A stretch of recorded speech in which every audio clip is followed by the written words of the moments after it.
Welcome to the Empowered Team podcast. I am your host, Kari Schneider, and I am so excited to bring something that's been delayed. Delayed over and over again. Why? It's procrastination. That's what we do. We procrastinate. So if there's something that you've been delaying, you've been putting aside, you've not worked on because you know that I don't know. What do you know? You know it's going to be good for you, but you don't do it anyway.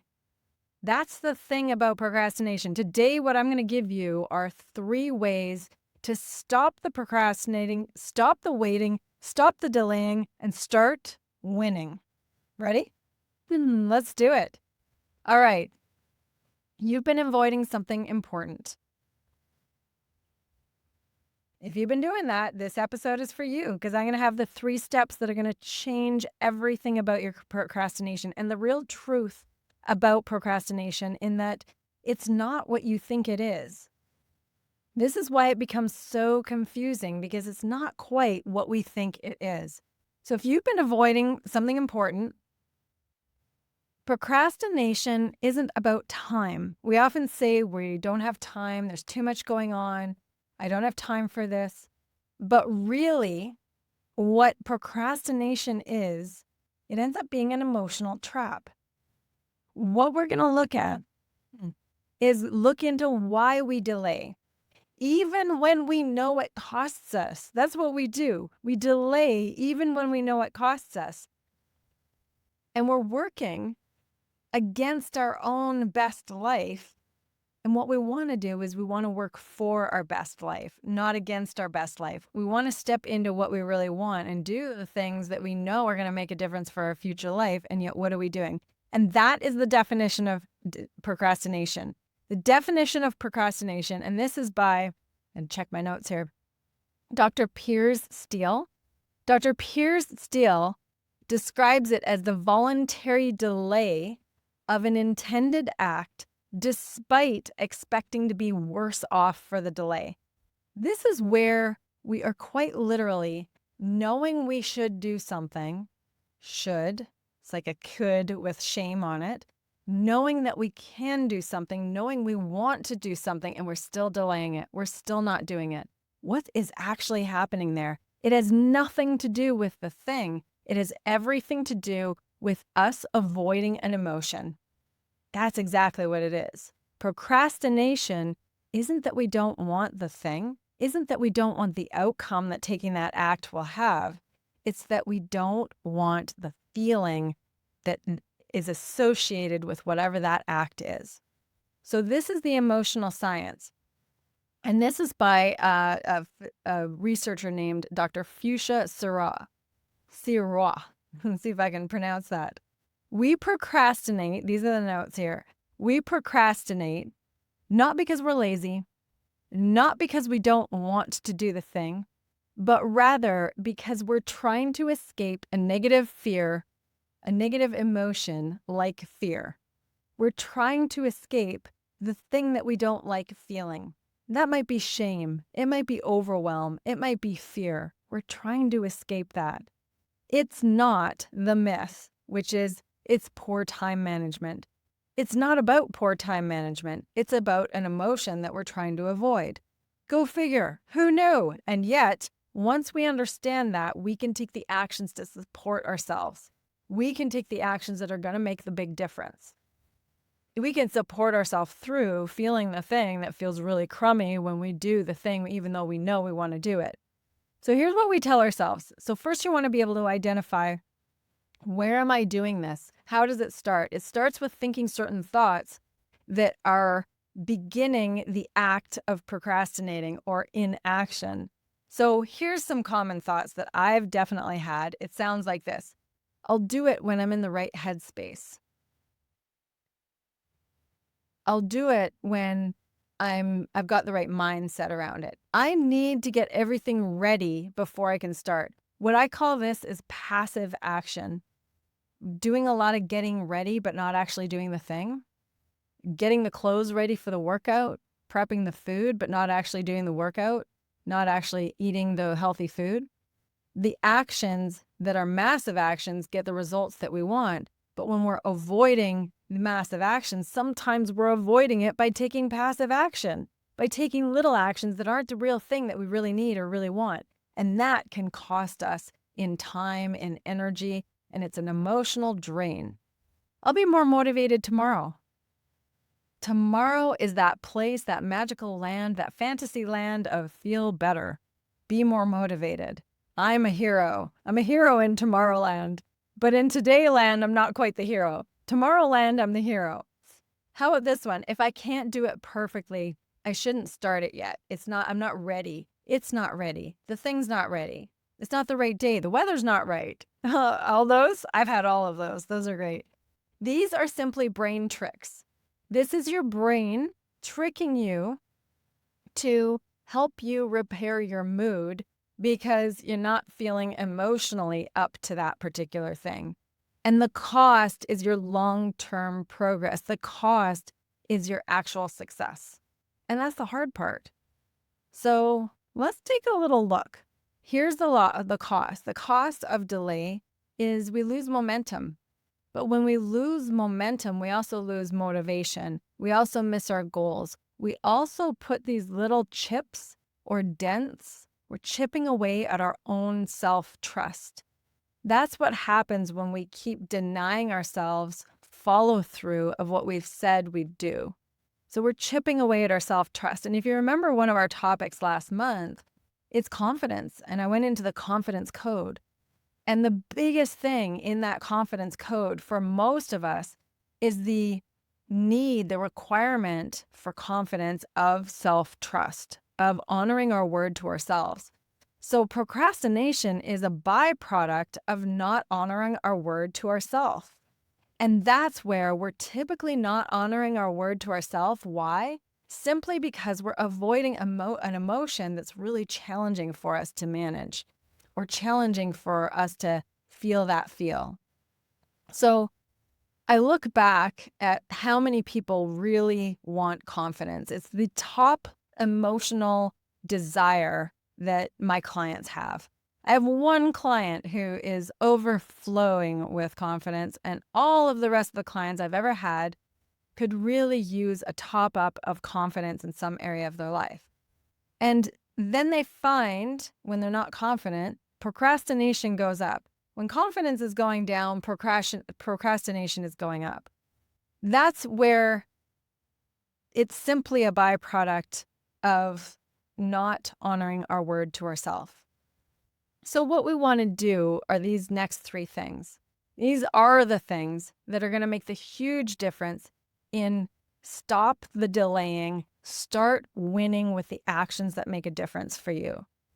What this looks like is the 3D. I'm calling this the 3D effect. We're calling it a 3D procrastination detox, whatever you want to call it. I don't care, but there's 3 Ds to remember. And the first one is disrupt.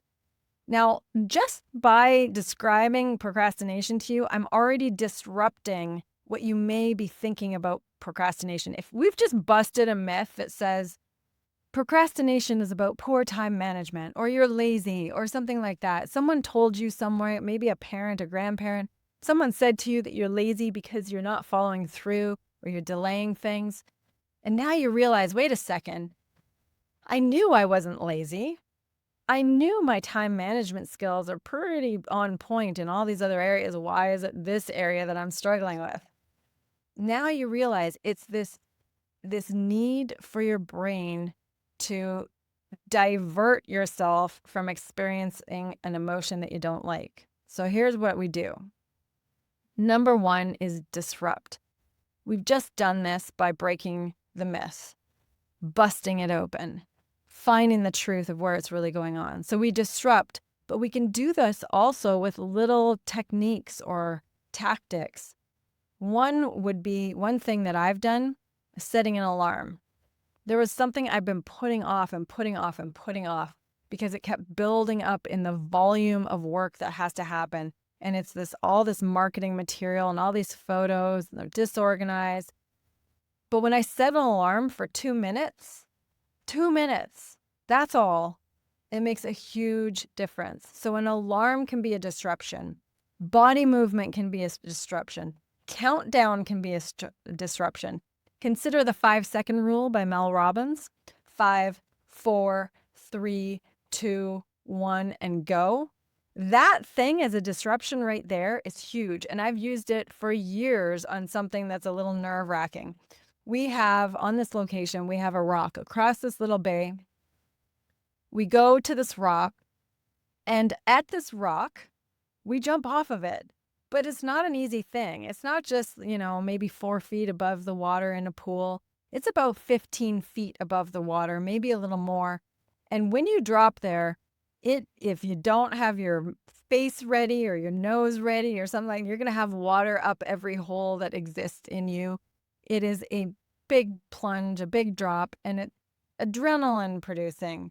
But most people who stand on the top of that rock pause because it's a little bit scary. It's not the highest one in the world or anything like that, but when you go to jump off that rock into the water, there's this fear, there's this trepidation, there's this mini panic inside going, no. And then you go and you stop. And I've watched every one of my kids do it over the years when they had to kind of get over their own fear and be able to jump off the rock. It took them a really long time, some of them longer than others, but they all went through their own process because when you go to jump off, it's scary, full on scary.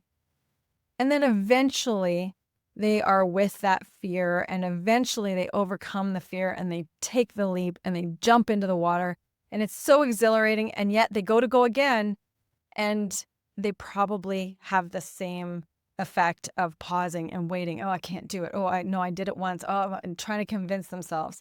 And I've been through it, and I've gone off that rock for decades.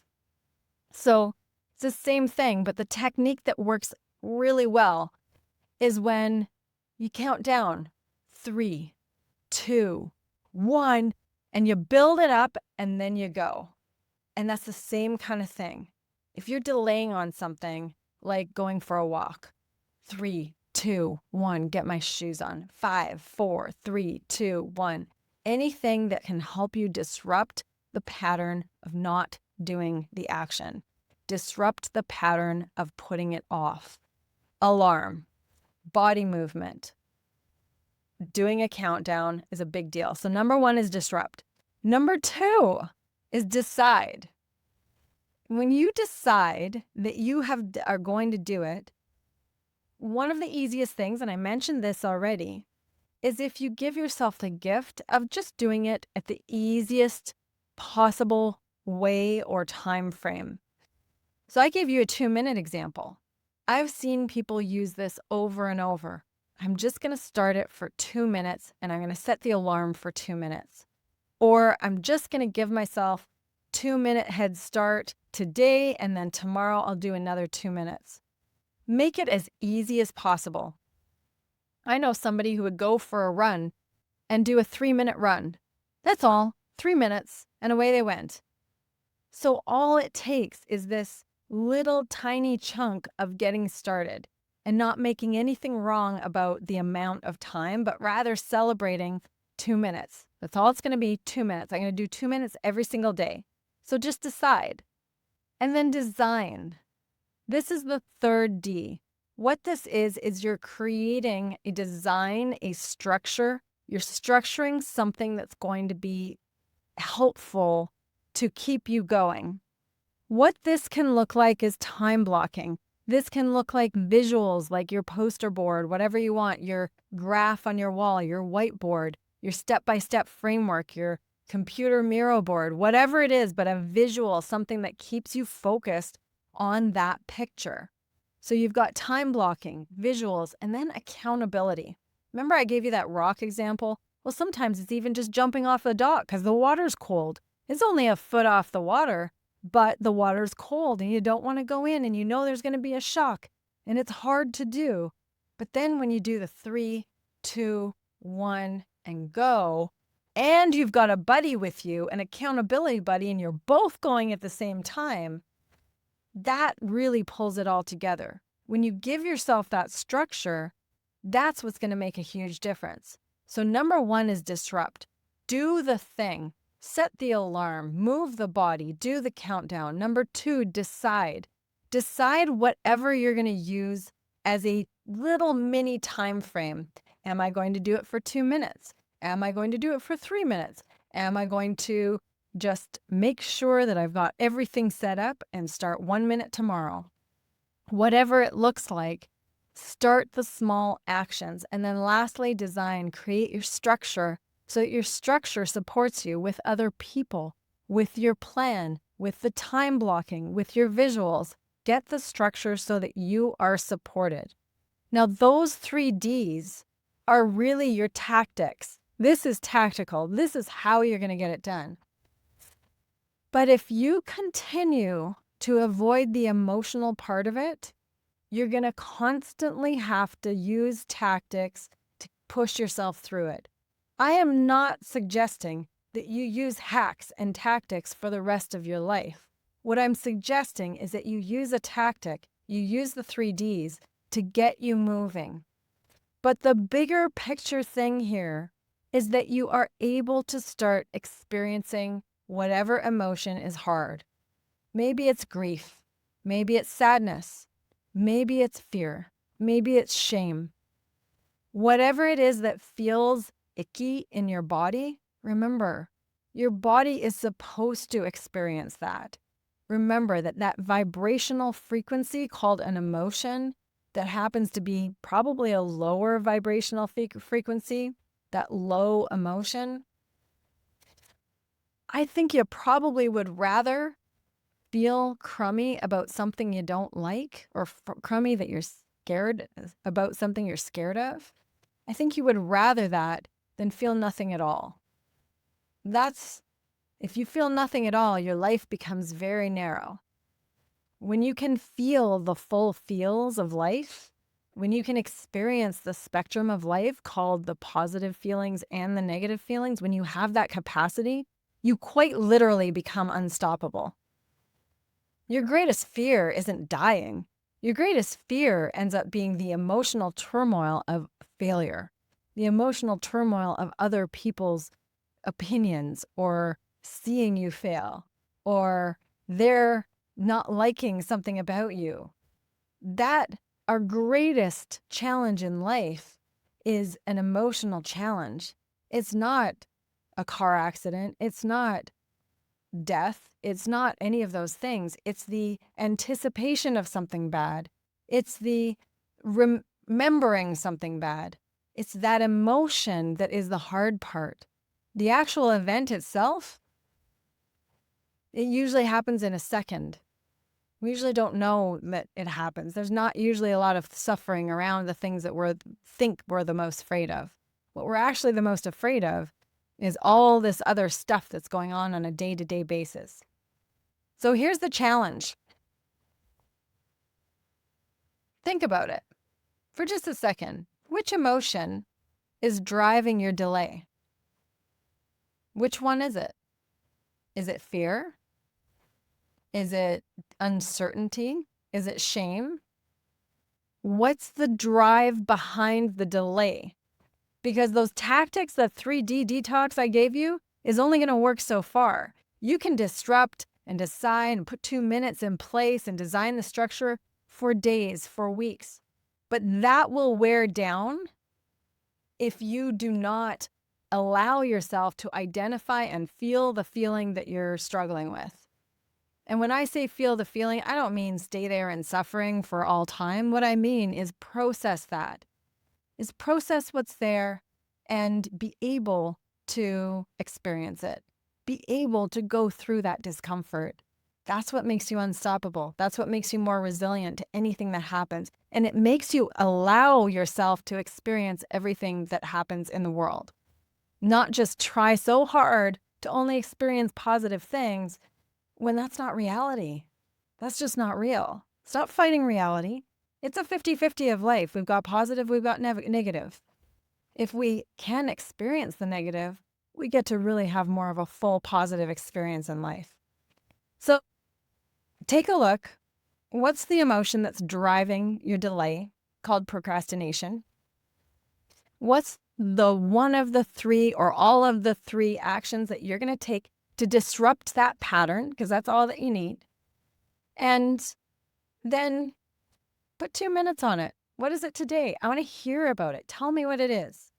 And if you're someone who loves results, you're loving outcomes, you love to be able to make a difference in the world, then you might be the person that could really have a great impact with and on our empowered team. Maybe you want to be a guest speaker for our mastermind. Maybe you want to be part of our mastermind and have the accountability and have the fuel of other people and all the educating and coaching that we provide. But one way or another, I would love to see you on our Empowered Team Mastermind so that we can keep being up to big things. We can keep having positive impact for other people. Keep going. Stay empowered. Delay is not serving you. So figure it out. We're here to support you. Keep up to your best work.